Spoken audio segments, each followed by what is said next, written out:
तो solo levelling reawakening movie आ चुकी है जो कि काफ़ी अच्छी है, ऐसा कह तो रहे हैं लोग। और अगर आप में से किसी ने मूवी देख ली है तो कमेंट सेक्शन के अंदर ज़रूर बताना, काफ़ी अच्छी मूवी है। और अगर आप में से किसी के शहर में मूवी नहीं लग रही है या फ्रेम्स नहीं मिल रहे हैं तो सैड होने की ज़रूरत नहीं, क्योंकि ये वीडियो खासकर आप लोगों के लिए है, क्योंकि इस वीडियो के अंदर मैं पूरी मूवी को एक्सप्लेन करूंगा डिटेल में। और हाँ, इस रिकॉर्डिंग को मैंने बहुत पहले रिकॉर्ड किया था, तो अगर आवाज़ में प्रॉब्लम आ रही हो तो कमेंट सेक्शन के अंदर ज़रूर बताना। और हाँ, जब तक इंट्रो चल रहा है तब तक सब्सक्राइब भी कर दो, क्योंकि साल ख़त्म होने से पहले 1000 भी कंप्लीट करने हैं मुझे। तो ये बात समझो कि मूवी का पहला हाफ सीज़न 1 का रिकैप था, तो मैं उसे एक्सप्लेन नहीं करूंगा। मैं स्टार्ट करूंगा सेकेंड हाफ से, जिसके अंदर सीज़न 2 के 2 एपिसोड कवर हो चुके हैं। सोलो लेवलिंग चैप्टर 48 के अंदर बहुत सारे कांड हो चुके हैं। सबसे पहले एस रैंक हंटर वांग डोंगसुक जिन्वू को मारने के लिए साउथ कोरिया लैंड कर चुका है। साथ ही अपने टीचर के कहने पर संग जिन्वू एक लड़की को समझाने के लिए गया है कि वो हंटर का जॉब छोड़ दे, लेकिन बजाय उसके संग जिन्वू उस लड़की को बेस्ट हंटर बनने का वादा कर बैठता है। और इसी वादे को पूरा करने के लिए संग जिन्वू उस लड़की को व्हाइट टाइगर गिल्ड में लेकर जाता है, जहां पर वहां के मेन ऑफिशियल्स संग जिन्वू का स्वागत करते हैं। साथ ही हम देखते हैं वहां की सबसे पावरफुल ए रैंक हंटर को, इसका नाम मुझे नहीं पता, बट इसका हमें बहुत आगे काम पड़ने वाला है। सो जिन्वू और वो लड़की उस सी रैंक गेट के अंदर एंटर करते हैं। साथ ही जैसे ही जिन्वू उस गेट को पार करता है वो गेट रेड हो जाता है, और ये देखकर सब के सब शॉक में होते हैं, क्योंकि रेड गेट का मतलब होता है खतरा।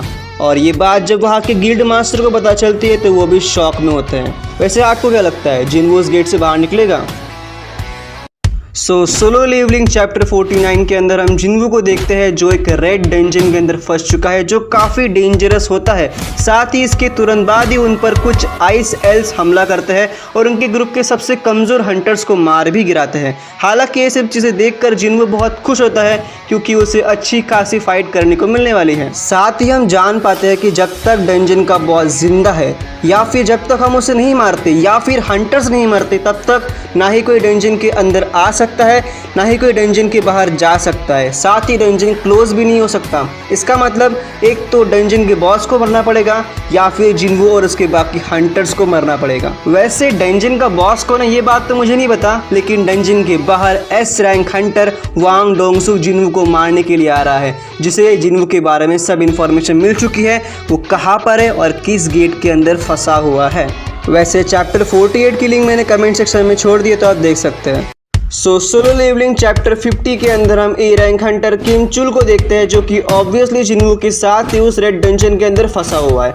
सो ए रैंक हंटर प्लान बनाता है कि जितने भी कमज़ोर हंटर्स हैं इंक्लूडिंग जिन्वू, वो सभी के सभी किसी बिल में जाके छुप जाए। साथ ही जितने भी स्ट्रॉन्ग हंटर्स हैं वो ग्रुप में आकर उस बॉस को मारे और डंजन को क्लियर कर दे। सो यहाँ पे हैरान की बात यह है कि उस ग्रुप की फीमेल हंटर जो कि काफ़ी स्ट्रॉन्ग है, वो स्ट्रॉन्ग ग्रुप को छोड़ के हमारे जिन्वू के वीक ग्रुप को ज्वाइन करती है। इससे साफ जाहिर होता है कि उस बी रैंक फीमेल हंटर को जिन्वू के पावर्स के बारे में पता है। साथ ही वो जानती है कि जिन्वू कितना स्ट्रॉन्ग है। जिन्वू कितना स्ट्रॉन्ग है ये बात हम सब लोग जानते हैं, लेकिन वो कितना पॉपुलर है ये बात हम जान पाते हैं रेड गेट के बाहर, जहाँ पर S rank hunter Wang Dongsuk सबको पूछता है कि where is E rank hunter Sung Jinwoo. S rank Hunter के मुंह से ई रैंक हंटर का नाम सुनकर वहां पे सब लोग शॉक होते हैं और यहीं पर चैप्टर खत्म होता है। सोलो लेवलिंग चैप्टर 51 के अंदर हम जिन्वू को देखते हैं, जो कि अपने लो रैंकिंग हंटर्स के ग्रुप को फॉरेस्ट के अंदर लेकर जा रहा था, जहां पर female B rank hunter Jinwoo से कहती है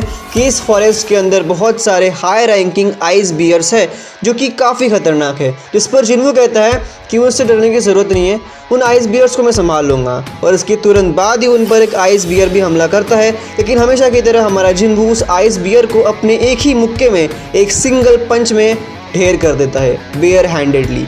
और ये देखकर सब लोग हैरान होते हैं कि एक लो रैंकिंग हंटर ने एक हाई रैंकिंग बीस्ट को मार भी दिया, वो भी इतनी इजीली। इसके बाद सभी हंटर्स पार्टी करते हैं, कैंपिंग करते हैं और उस आइस बियर को जिंदा खा जाते हैं। सो पेट पूजा करने के बाद जिन्वू अकेले ट्रेनिंग करने के लिए जाता है, जहाँ पर उसका सामना होता है आइस बियर के झुंड से। अब ये देखकर जिन्वू बहुत खुश होता है और उसके साथ ही वो अपनी शैडो आर्मी को समन करता है, और यहीं पर चैप्टर खत्म होता है। पसंद आया हो तो लाइक और सब्सक्राइब करके जाना। सोलो लेवलिंग चैप्टर 52, जहां पर जिन्वू की शैडो आर्मी और आइस बियर्स का झुंड आपस में फाइट कर रहे हैं। सो शैडो आर्मी जिन्वू के ऑर्डर्स को मानते हुए सभी आइस बियर्स को मार रही है। सो उसी आइस बियर्स के झुंड में एक बड़ा सा आइस बियर अपीयर होता है और सभी शैडो सोल्जर्स को मारना शुरू करता है। सो यहाँ पर इग्रिस उस आइस बियर से फाइट करता है और उसके गले को काट कर जिन्वू के चरणों में अर्पण कर देता है। इसके बाद जिन्वू कहता है अराइज और हमें मिलता है जिन्वू का सबसे पहला शैडो बीस्ट जनरल टैंक।